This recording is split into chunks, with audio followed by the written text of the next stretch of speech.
Do you ever feel as though you're battling your own mind during meditation? I've been a meditator for 25 years, but I still remember the early days, sitting alone in a quiet room trying to focus. Instead of finding inner peace, self-doubt crept in. I'd think, am I doing this correctly? Why can't I quiet my mind? And so on. Being alone, there was no one to stop me from sinking into uncertainty and frustration. It was too easy to skip over a session, or, if I'm honest, to abandon my practice altogether. I felt lost and disconnected. Today, as a meditation teacher, I see many people facing similar struggles. They grapple with self-doubt and with distractions when meditating alone. One of my students, Mel, often tells me how frustrated she gets when she struggles to focus when she's meditating alone. But here is the thing. When we meditate together, she finds it easy. There's something about the shared energy and the support of meditating with another person that can make it a lot easier. And that brings me to what I want to talk about today, which is whether it's better to meditate alone, with just one person, in a group. Plus, I'll share some amazing tips to help you regardless of which way you choose to meditate. So let's discuss the challenges of meditating alone. Let me tell you about my experience meditating solo when I was younger. I'd set my space, sit down and close my eyes, ready to dive into that calm space. But instead of finding serenity, I found myself wrestling with my thoughts, my to-do list, my worries, my confusions about the meditation practice. Everything came flooding in. I felt completely isolated, battling my mind without any support. I thought about how easy it would be to just give up and check my phone instead. There was no one to remind me to focus, no one to hold me accountable. And that is the challenge of meditating alone. Put simply, it's lonely. Plus, when you don't have another person to discuss your experiences with, it's challenging to identify where you might be going wrong. You could end up repeating the same mistakes, wasting significant time, potentially even years, making errors in your meditation practice simply because you never had another person to talk to about it. A partner or a teacher can help you to become aware of the mistakes that you might not have noticed for yourself. And that can help to strengthen your practice, making it more effective and more rewarding. We also have to acknowledge the emotional aspect. Meditation can stir up all kinds of feelings: frustration, joy, deep insights, even old memories. And it sucks to not have anybody to share those experiences with.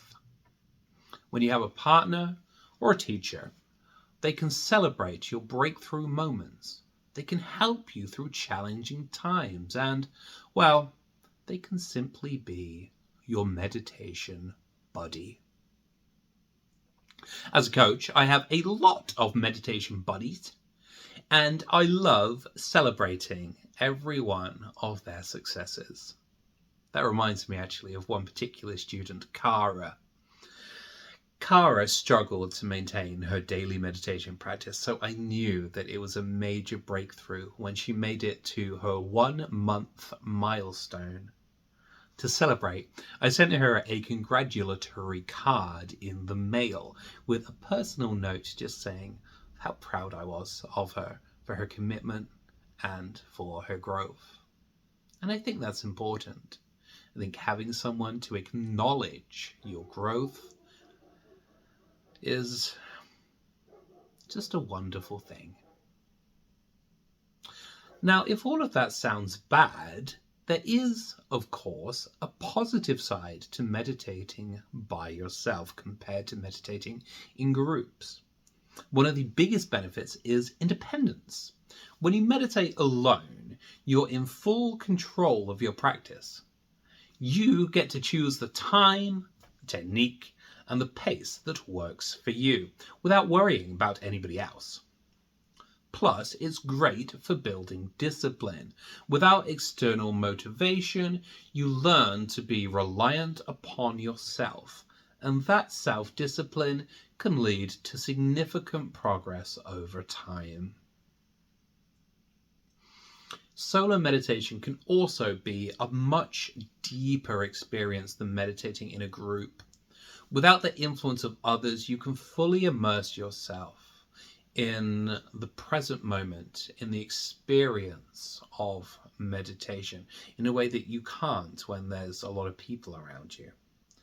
And that heightened immersion can help to heal and to reveal profound insights that might help guide you through life. And so those are some of the benefits of meditating alone. If you want to meditate alone, here's some tips to help you do so much more effectively. For starters, designate a small space of your home for meditation, making it comfortable and soothing. Experiment with calming sounds. This could be specific meditation music, or it could also be sound effects like nature sounds or the sound of rain or things like that. So just experiment with sound and see if that makes it better or worse. Next, journal your experiences.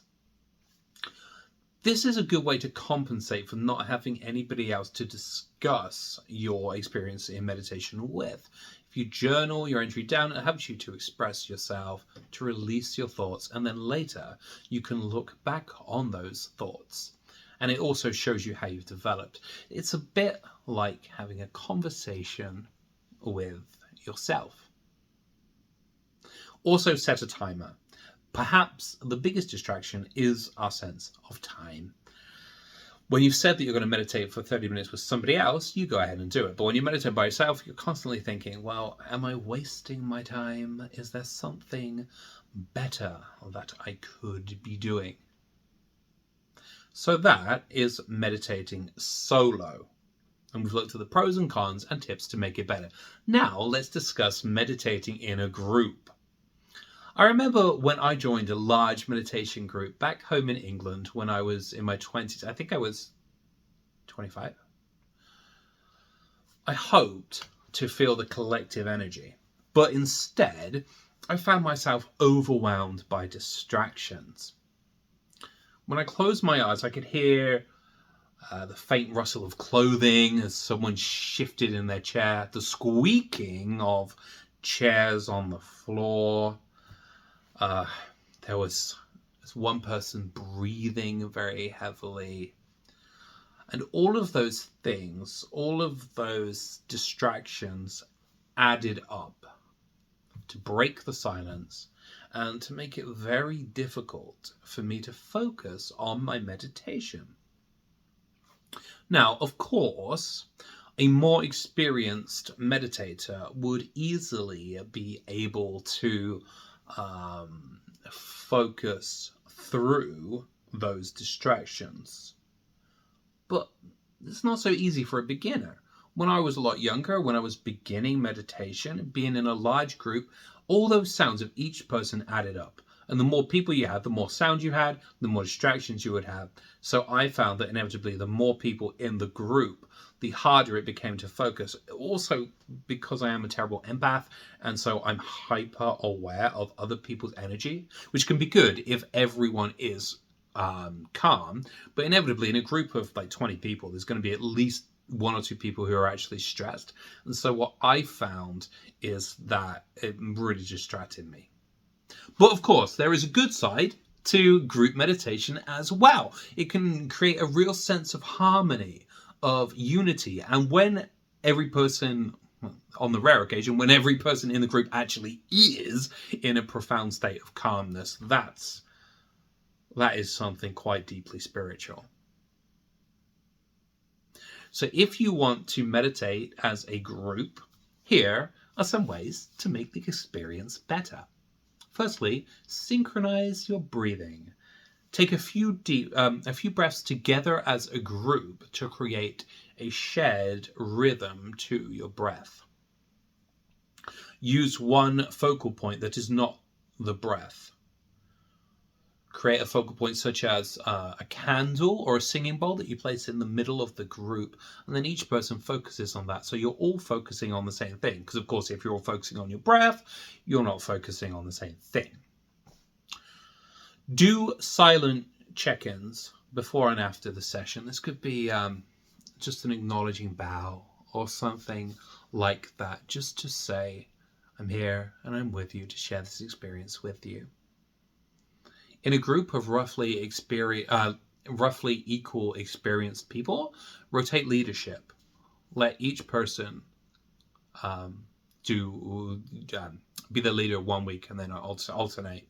Gives you different perspectives on meditation.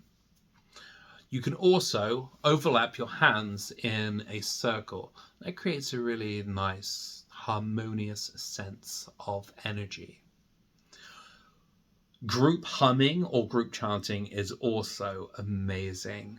You can do that throughout the session or just at the beginning or end. Either way, I love group humming. It's a really profoundly spiritual thing. So that's a look at solo and as a group. Now I'm going to introduce what I consider to be the ideal situation, which is doing it with one other person. And to explain why I personally consider this to be the ideal, I'd love to tell you about my meditation sessions with Erin, a client of mine. Before we started working together, Erin struggled to commit to her practice. She often felt it wasn't the right time to be meditating, and she would often skip her sessions altogether. However, when she scheduled our session together, she wrote down the exact time and duration, and of course she shared that with me and scheduled everything with me. And that's huge, to schedule it with another person, because it's that commitment. If you've actively told another person, we're going to meditate at this time for this duration, well, you're far more likely to do it, aren't you? And far more likely to stick to it. And because we had scheduled it, when it came time for my session with Erin, she was already ready to focus. She had it in mind that at this time, on this day, she would meditate for this length. And so when that time came, she was ready to do it. Well, how about the actual meditation session? In my first session with Erin, it became very clear that Erin was making some simple mistakes. For instance, she'd underestimated the importance of proper posture, and she thought that she could only meditate with her eyes closed, which is such a common misconception. Actually, in various traditional meditations, you meditate with the eyes partially open, such as in Zazen. And from my experience through teaching, some people find that it makes a profound difference meditating with your eyes partially open. Of course, Erin only learned that by meditating with somebody who was experienced. Now, that happened to be me, but it isn't the point that it was me. It was the point that by meditating with somebody who was much more experienced, Erin learned things that she probably would not have learned otherwise. And it massively improved the quality of her meditation sessions. Indeed, at the end of her session, she said, "Your guidance helps me to get into a much deeper state of meditation than I ever could by myself." And that is why working with one other person, especially someone highly knowledgeable about meditation, is a real game changer.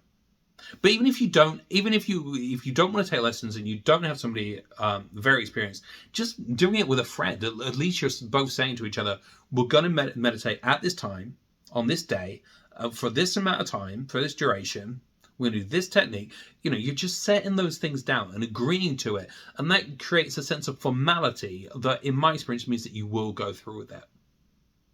So here are some tips for meditating with one other person. For starters, if you do have the option to do so, please meditate with somebody who is experienced, or a teacher such as myself.